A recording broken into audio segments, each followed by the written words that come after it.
नमस्कार दोस्तों, कैसे हैं आप लोग। मैं पुष्पेंद्र स्वागत करता हूं आपका एक बार फिर आपके अपने चैनल सैलरी ज्ञान में, जहां मिलती हैं आपको सैलरी और पीएसयू से रिलेटेड बहुत सारी जानकारियां। दोस्तों, आज हम बात करने वाले हैं ऑयल पीएसयू और उससे रिलेटेड एम्प्लॉयमेंट के बारे में। ऑयल पीएसयू दिनों दिन जो कॉस्ट कटिंग कर रही है उसका एक जो मेजर पोर्शन है वो एम्प्लॉयमेंट की कटिंग से आ रहा है। मतलब कि यहाँ पे उनके पास 3 ऑप्शंस है, तो वो तीनों ऑप्शंस ट्राई कर रहे हैं। कौन कौन से?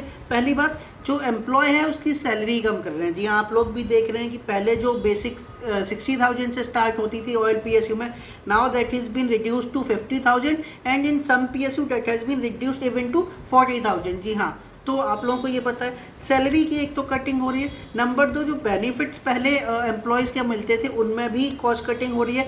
कई जगह पे जैसे नाइट शिफ्ट अलाउंस होता है उसको अभी बंद कर दिया गया है, या फिर जो शिफ्ट अलाउंस होता है उसके बाद जो स्पेक्टिकल रिम्बर्समेंट होता है वो भी बीच में बंद कर देते हैं, कभी फिर चालू कर देते हैं। तो there are plenty of things, plenty of benefits जिनमें अभी कॉस्ट कटिंग हो रही है। और तीसरा उनके पास ऑप्शन होता है कि डायरेक्टली जो एम्प्लॉयमेंट है उसको ही घटा दे। मतलब अगर कंपनी पहले 100 वैकेंसीज रिक्रूट करती थी तो नाउ दे आर रिक्रूटिंग 80।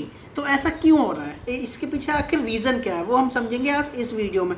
क्यों कंपनी के पास सिर्फ एक ही ऑप्शन है अपनी कॉस्ट कटिंग करने का। देखिए, पीएसयूज में जो इस टाइम पे जितना ज़्यादा कंपटीशन हो गया वो आप सभी लोगों को पता है। अगर पीएसयू compete नहीं कर पाएंगे, अगर पीएसयू प्रॉफिट नहीं जनरेट कर पाएंगे तो the very next day government will take them to privatization, we know. तो दोस्तों, इसीलिए पीएसयू को अपने जो बिज़नेस है, अपने जो बिज़नेस करने का तरीका है उसके बारे में बहुत ज़्यादा सोचना पड़ रहा है। बिकॉज आजकल पीएसयूज को मतलब नेशन की सर्विस के लिए नहीं देखा जाता है। आजकल पीएसयूज को एक्चुअली प्रॉफिट के लिए देखा जाता है। गवर्नमेंट भी कहती है कि पीएसयू को प्रॉफिट जनरेट करके देना पड़ेगा, जबकि पीएसयू जब बनाई गई थी, जब उनकी नींव रखी गई थी, तो there was a simple quotation था कि जो पीएसयूज हैं वो नेशन को सर्व करने के लिए है, ठीक है, ना कि प्रॉफिट जनरेट करने के लिए। But now the narration has been change, तो अभी प्रॉफिट जनरेट करना है। तो होता क्या है, हम एक एक करके देखते हैं। पहली बात तो हमारे पास ऑयल पीएसयू हैं कितनी। मेजर ऑयल पीएसयू जो हमारे पास इंडिया में है वो 5 हैं। कौन कौन सी?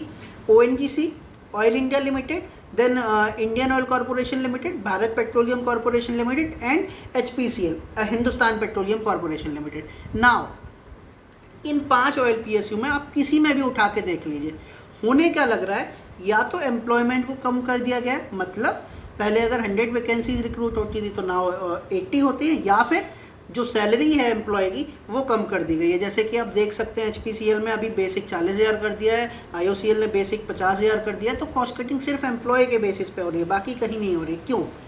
देखिए, इसमें 3 रीज़न है। 3 रीज़न क्या क्या है? पहली बात, there is no scope in control of oil prices. जी हाँ, क्या बात है कि ऑयल प्राइसेस जो हैं वो कोई एक कंपनी कंट्रोल नहीं कर सकती है ना, चाहे वो आईओसीएल हो, चाहे वो बीपीसीएल हो, चाहे वो ओएनजीसी हो। If oil price is $70 per barrel, then we have to procure it from $70 per barrel only, है ना। हम उसको कम ज़्यादा नहीं कर सकते। That has been regulated on a international matter, मतलब वो इंटरनेशनली रेगुलेट होता है, ना कि किसी एक कंपनी से रेगुलेट होता है। तो कंपनी के पास उसको कंट्रोल करने का कोई ऑप्शन नहीं है। Number 2, no scope in control of production process. देखिए, इसमें 2 चीज़ें आती हैं। एक ओएनजीसी का प्रोडक्शन जो है वो अलग तरीके से होता है, जो आईओसीएल, बीपीसीएल, एचपीसीएल का प्रोडक्शन है वो अलग तरीके से होता है। जो आईओसीएल, एचपीसीएल, बीपीसीएल हैं, they are refining the crude oil, और ओएनजीसी और ओआईएल क्या करते हैं, they are producing the crude oil. Producing मतलब एक्सप्लोरेशन, नॉट प्रोड्यूसिंग।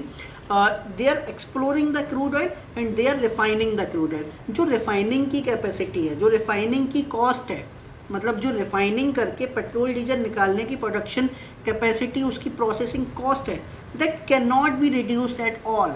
मतलब रिफाइनरी में जितना खर्चा आपका आ रहा है वो आपका आएगा ही आएगा, इन एनी मैटर वो आपको आना ही आना है। आपके पास उस पर कंट्रोल करने का कोई ऑप्शन नहीं है। अभी क्या हो रहा है, अभी कंपनी स्विच कर रही है टू मोर एफिशिएंट रिसोर्सेज, मतलब नई रिफाइनरी जैसे बनाती हैं। अभी इंडियन ऑयल ने अपनी पारादीप रिफाइनरी नई बनाई है, तो हो क्या रहा है कि नई रिफाइनरी में थोड़ी सी कॉस्ट कम हो जाती है। जो पुरानी रिफाइनरीज है जैसे असम ऑयल डिवीज़न की रिफाइनरी है या फिर जो असम की रिफाइनरी है, वहाँ पे जो प्रोडक्शन की कॉस्ट है that is higher if we will compare it with some Paradip refinery और पानीपत रिफाइनरी, है ना। I am talking in terms of IOCL। ऐसे ही BPCL ने अभी बीना में एक रिफाइनरी लगाई हुई है। Bina is a place near by Jhansi. तो उन्होंने बीना में अपनी जो प्रोडक्शन जो रिफाइनरी लगाई है उसमें उनकी कॉस्ट कम है इन कंपैरिजन टू उनकी जो मुंबई के पास उनकी रिफाइनरी है, ठीक है। तो उनके पास जो प्रोडक्शन कॉस्ट है, जो प्रोसेसिंग कॉस्ट है, उसको भी कम करने का कोई स्कोप नहीं है। ये तो था मार्केटिंग कंपनीज के बारे में, मतलब IOCL, HPCL, BPCL के बारे में। Now we will move to ONGC OIL को अगर नए रिग ढूंढने हैं, अगर उनको नए सोर्स ढूंढने हैं, तो उनकी कैपेसिटी, तो उनकी जो कॉस्ट है वो सेम होने वाली है। अगर वो प्रोडक्शन कर रहे हैं, अगर वो एक्सप्लोरेशन कर रहे हैं ऑयल का, क्रूड ऑयल का, तो उनकी जो प्रोसेसिंग कॉस्ट आनी है वो सेम आनी है, वो नहीं कम कर सकते उसको।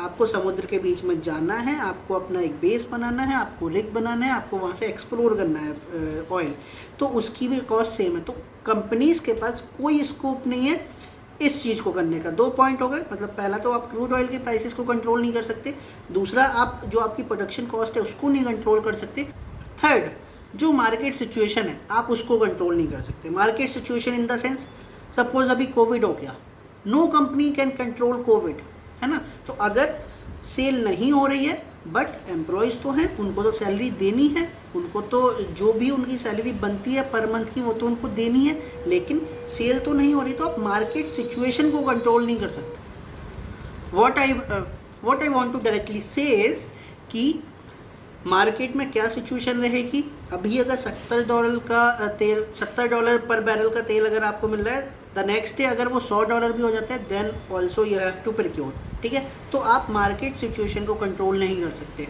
एक छोटा सा पॉइंट और आएगा इसमें, नंबर 4, कंपनीज अपने प्रॉफिट्स नहीं बढ़ा सकती हैं। जी हाँ, अगर जैसे गवर्नमेंट अभी क्या करती है, अगर मैं ऑयल की बात करूँ तो गवर्नमेंट ऑलमोस्ट 60-70% टैक्स गवर्नमेंट लेती है। मतलब अगर जो कंपनी है, जो ऑयल कंपनी है, वो 35-37 रुपीज़ डीलर मार्जिन मिला के हम गवर्नमेंट को तेल देती है, गवर्नमेंट उस पर टैक्स लगाती है and make it to 100-110।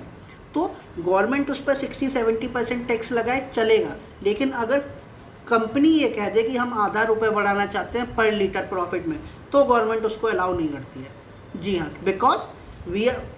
Because oil PSUs are a public sector और public sector is under the hand of government. तो अगर पब्लिक सेक्टर कहती है कि सर हम अपना जो प्रॉफिट है उसको आधे रुपीज़ पर लीटर से बढ़ाना चाहते हैं, देन गवर्नमेंट नहीं करने देगी, बट गवर्नमेंट को जितना टैक्स चाहिए वो गवर्नमेंट बढ़ा देती है, चाहे उस पर एक्साइज हो, चाहे उस पर स्टेट टैक्स हो, चाहे उस पर वैट हो, जो भी हो, सारा कुछ मिला के वो इस पर कर देते हैं कि उन्हें उनका फ़ायदा हो जाना चाहिए। बट कंपनी अगर कहे कि हमसे प्रॉफिट बढ़ाना चाहते हैं, then it is not at all possible.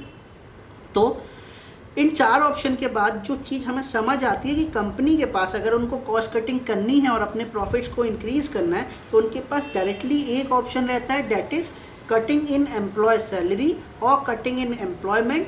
तो हो क्या रहा है, यही हो। PSU के पास घुमा फिरा के जो लास्ट ऑप्शन बचता है, वो लास्ट ऑप्शन यही है कि आप कॉस्ट कटिंग करिए फ्रॉम योर एम्प्लॉयज़। तो आजकल सभी PSU क्या कर रही हैं, कॉन्ट्रैक्ट बेसिस पे स्टार्ट हो गया पूरा काम। आप लोगों को पता है या नहीं पता है, don't know, but there are plenty of projects which are going only on contract. मतलब हम कॉन्ट्रैक्ट करते हैं किसी थर्ड पार्टी से, they give us 10 people, 20 people, 200 people, और हम उनको, मतलब हम कॉन्ट्रैक्टर्स को पैसे देते हैं, कॉन्ट्रैक्टर आगे उनको 10-12 हज़ार, 15 हज़ार, 20 हज़ार में रख लेता है। तो अब प्रॉफिट तो बढ़ाना है ना, you have to survive in the market. इसमें ऑयल PSU की गलती नहीं है, इसमें गलती है कि आपके पास ऑप्शंस कम है, आपके पास ऑप्शंस हैं ही नहीं। तो इसलिए कंपनीज क्या करती हैं, कॉन्ट्रैक्ट पे आजकल सारा काम शुरू हो गया है। I don't know if you know और नॉट, लेकिन अभी नई रिफाइनरीज जितनी PSUs ने बनाई हैं, उसमें जो मेजर पोर्शन है, एक्सेप्ट प्रोडक्शन और प्रोसेसिंग, इन दोनों के अलावा, प्रोडक्शन और प्रोसेसिंग में तो ऑफिसर कंपनीज के हैं, परमानेंट हैं, but except this all the persons which are working in this refineries are either on contract basis of a 2 years contract or 3 years contract or 5 years contract. There is no other thing. So the thing is at last कि companies के पास options नहीं हैं अपने profits को बढ़ाने का, अपने margins बढ़ाने का। That's why they are doing cost cutting in employment salary और इन एम्प्लॉय। ठीक है, तो इसीलिए क्या हो रहा है कि आजकल जो वर्क प्रेशर होता है कंपनीज में, वो पर ऑफिसर ज़्यादा आने लग रहा है, बिकॉज जो मैन पावर है उसको कम कर दिया गया है। ठीक है, तो सारी की सारी दिक्कत इसमें क्या ही कहोगे यार। देखो, कंपनी को प्रॉफिट तो जनरेट करना ही है, and I agree with this. अगर आपका रेवेन्यू, अगर आपका टर्नओवर 6 लाख करोड़ का है, and if you are not giving profit at all, तो you are incapable, you are insufficient. You are not, you will not survive in the market at all, simple.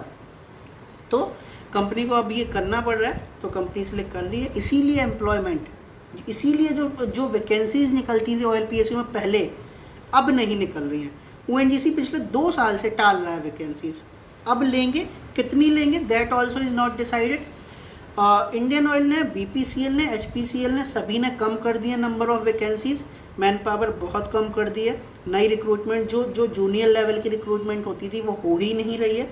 इसके अलावा जो पहले जितनी भी रिक्रूटमेंट होती थी उसमें भी कम हो रही है। इसके साथ साथ प्लस जो सैलरी है उसको भी कम कर दिया गया है। तो आई होप दोस्तों आपको समझ आया होगा। अगर आपको इससे रिलेटेड कोई भी क्वेश्चंस हैं, कोई भी आपके पास क्वेरी है, तो आप मुझे नीचे कमेंट करके बता सकते हैं। आज की वीडियो में इतना ही। आगे फिर मिलेंगे एक नए वीडियो में एक नई नॉलेज के साथ। तब तक के लिए बी हैप्पी, बी मोटिवेटेड।